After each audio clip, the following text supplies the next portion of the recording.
عزیز طلبہ السلام علیکم. میرا آج کا موضوع علامہ اقبال کی شخصیت نگاری سے متعلق ہے. خاکہ نگار چراغ حسن حسرت ہیں جنہوں نے اس عظیم ادبی کارنامے کے ذریعے اردو ادب میں ایک ناقابل فراموش کردار ادا کیا. پہلے ہم مصنف کے تعارف پہ بات کریں گے. 1902 میں پیدا ہونے والی یہ شخصیت 1955 میں خالق حقیقی سے جا ملی. اب ان کے مختصر حالات زندگی.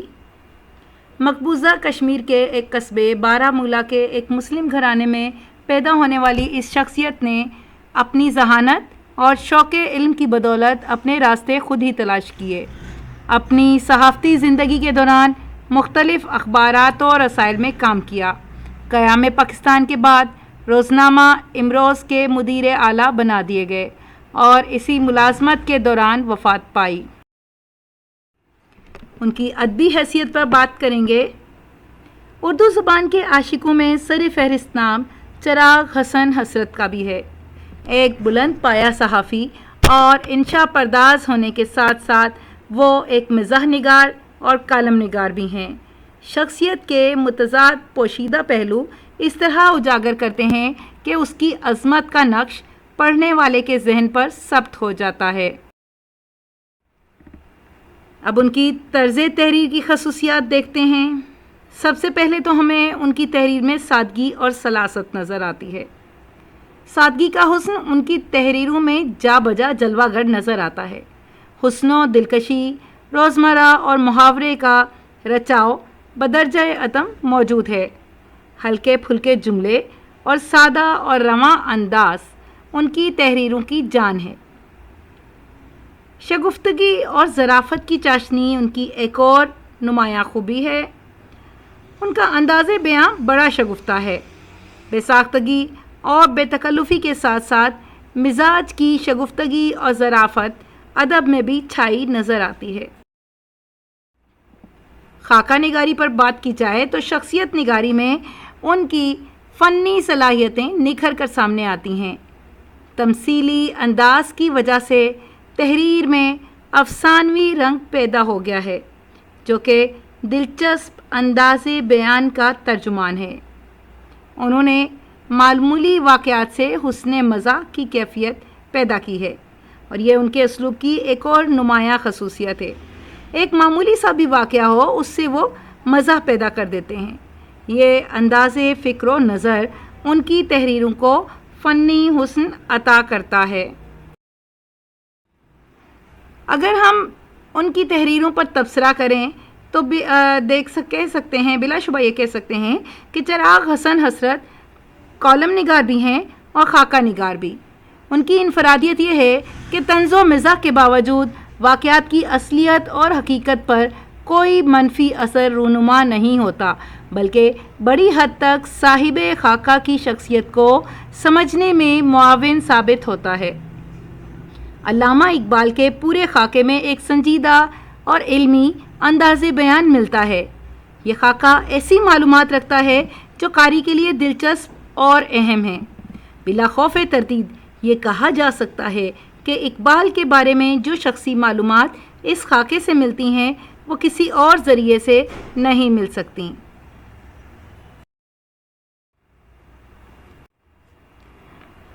اب ہم چراغ حسن حسرت کی اس تحریر پر بات کریں گے.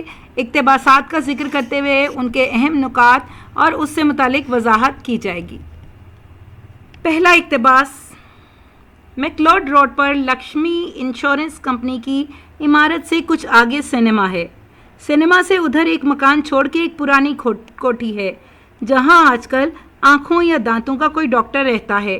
کسی زمانے میں علامہ اقبال یہیں رہا کرتے تھے. چنانچہ 1930 میں یہیں پہلی مرتبہ ان کی خدمت میں حاضری کا شرف حاصل ہوا تھا. اب بھی میں اس طرف سے گزرتا ہوں تو اس کوٹھی کے قریب پہنچ کر قدم رکتے معلوم ہوتے ہیں اور نظریں بے اختیار اس کی طرف اٹھ جاتی ہیں.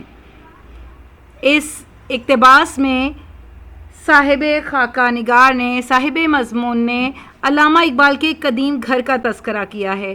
اس گھر کا محل وقوع بتاتے ہوئے انہوں نے اپنے جذبات کا بھی اظہار کیا ہے، وہ جذبات جو احترام اور عقیدت پر مبنی ہیں کہ علامہ اقبال سے ان کی ملاقات 1930 میں ہوئی، اسی گھر میں انہوں نے ان سے پہلی دفعہ ملاقات کی، اور جب بھی اب اس گھر کے پاس سے، اس کوٹھی کے پاس سے وہ گزرتے ہیں تو احترام اور عقیدت سے ان کی نظریں جھک جاتی ہیں، ان کے قدم رکنے لگتے ہیں، اس کوٹھی کی طرف ایک حسرت بھری نگاہ ڈال کر وہ اپنے قدم رکتے محسوس کرتے ہیں۔ دوسرا اقتباس، کوٹھی اچھی خاصی تھی، صحن بھی خاصا کشادہ، ایک طرف شاگرد پیشہ کے لیے 3 کمرے بنے ہوئے تھے جن میں علامہ اقبال کے نوکر چاکر علی بخش، رحمان، دیوان علی وغیرہ رہتے تھے، لیکن کوٹھی کی دیواریں سیلی ہوئی، پلستر جگہ جگہ سے اکھڑا ہوا، چھتیں ٹوٹی پھوٹی، منڈیر کی کچھ اینٹیں اپنی جگہ سے اس طرح سرکی ہوئی تھیں کہ ہر وقت منڈیر کے زمین پر آ رہنے کا اندیشہ تھا۔ میر کا مکان نہ صحیح، بہرحال غالی کے بلی ماروں والے مکان سے ملتا جلتا نقشہ ضرور تھا۔ صاحب مضمون نے یہاں علامہ اقبال کے قدیم گھر کا نقشہ کھینچا ہے اور مکان کا تفصیلی احوال بیان کیا ہے۔ وہ یہ کہتے ہیں کہ وہ گھر اچھا خاصا بڑا تھا، صحن بھی بہت کشادہ تھا اور نوکروں کے لیے بھی 3 کمرے بنے ہوئے تھے، لیکن مکان کی ظاہری حالت انتہائی خستہ تھی، دیواریں جگہ جگہ سے سیلن زدہ، پلستر بھی اکھڑا ہوا تھا، چھتیں بھی ٹوٹی پھوٹی تھیں، اور اس کو تشبیہ دی ہے صاحب مضمون نے مرزا اسد اللہ خان غالب کے بلی ماروں والے مکان سے کہ چلو میر جیسا مکان ٹوٹا پھوٹا نہیں تھا لیکن غالب جیسا ضرور تھا کہ اس قدر ٹوٹ پھوٹ کا شکار تھا کہ کبھی بھی اس کی چھت گر سکتی تھی۔ تیسرا اقتباس، ادب، شاعری، سیاست، مذہب، ہر چیز پر بحثیں ہو رہی ہیں، لیکن ان محفلوں میں سب سے زیادہ علامہ اقبال باتیں کرتے تھے۔ دوسرے لوگوں کی حیثیت زیادہ تر سامعین کی ہوتی تھی۔ میرا مقصود یہ نہیں کہ وہ دوسروں کو بات کرنے کا موقع نہیں دیتے تھے یا بات کاٹ کے بولنا شروع کر دیتے تھے، بلکہ واقعہ یہ ہے کہ ہر مسئلے کے متعلق ان کی معلومات دوسروں سے زیادہ ہوتی تھیں اور اہل محفل کے لیے اس کے سوا اور کوئی چارہ نہیں تھا کہ چند جملے کہہ کے چپکے ہو رہے۔ اب اس اقتباس میں علامہ اقبال کے گھر میں جمنے والی محفل کا احوال بیان کیا گیا ہے۔ اکثر علامہ اقبال کے پاس مختلف طرح کے لوگ آتے جاتے رہتے تھے اور یہ تقریباً روز کا معمول تھا کہ وہ علامہ اقبال سے گفتگو کرتے تھے جس میں مختلف موضوعات شامل ہوتے تھے۔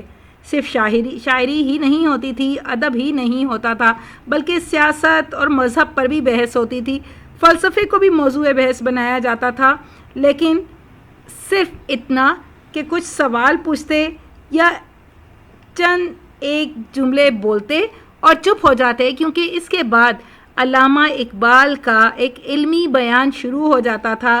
ان کی معلومات سب سے زیادہ ہوتی تھیں، اسی وجہ سے دوسرے جب بات کر کے چپ ہوتے تھے اور علامہ اقبال اس کے بعد بولنا شروع کرتے تھے تو بلا تکان بولے چلے جاتے تھے۔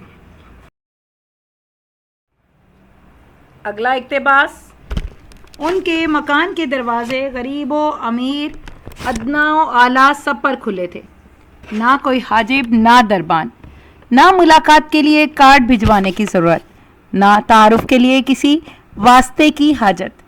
جو آتا ہے کرسی کھینچ کے بیٹھ جاتا ہے اور یا تو خود اپنا تعارف کرا دیتا ہے یا چپ چاپ بیٹھا باتیں سنتا رہتا ہے۔ علامہ اقبال باتیں کرتے کرتے تھوڑی دیر کے لیے رکتے ہیں تو اس کی طرف توجہ فرماتے ہیں اور پوچھتے ہیں، فرمائیے کہاں سے آنا ہوا؟ وہ اپنا نام بتاتا ہے، کوئی حاجت ہوتی ہے تو بیان کر دیتا ہے۔ اس اقتباس میں علامہ اقبال کی ملنسار طبیعت کا احوال بتایا گیا ہے۔ علامہ اقبال کے حوالے سے صاحب مضمون بتاتے ہیں کہ